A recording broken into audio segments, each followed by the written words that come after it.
dobar dan, dobrodošli u još jednu epizodu Sve za Android. U današnjem klipu pokazat ću vam zašto se verovatno vaš telefon puni sporo. Pre svega pogledajte klip kako brže napuniti vaš telefon. Tu sam objasnio nekoliko stvari koje možda grešite dok koristite vaš telefon, zašto vam se spoje tako puno. Ali nisam nabrojao možda čak glavnu stvar zašto se vaš telefon puni sporo. Sve u ovom punjaču ovdje. Pogledajte ovu sliku. Vidite koliki je output. Piše 2 ampera. Zatim pogledajte na vašem punjaču koliko je.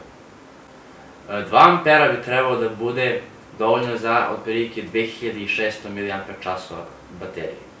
Što znači da ako vaš telefon ima bateriju od 2600 mAh, 2 ampera output na vašem punjaču će biti dovoljno.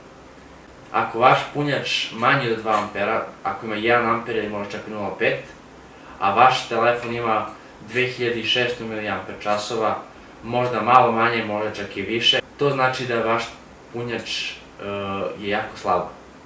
Zatim što bi trebalo da radite, naravno da kupite novi punjač. Taj problem može dovesti do greške u telefonu, da vam kaže kako se vaš telefon brže troši nego što se puni. Što znači kupiti nov punjač koji ima dovoljno veliki output za vašu bateriju.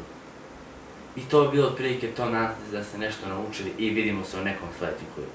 I hvala svima što ste gledali ovaj video. Ako želite da naučite nešto više o Android telefonima, obavezno kliknite na subscribe dugme ovdje.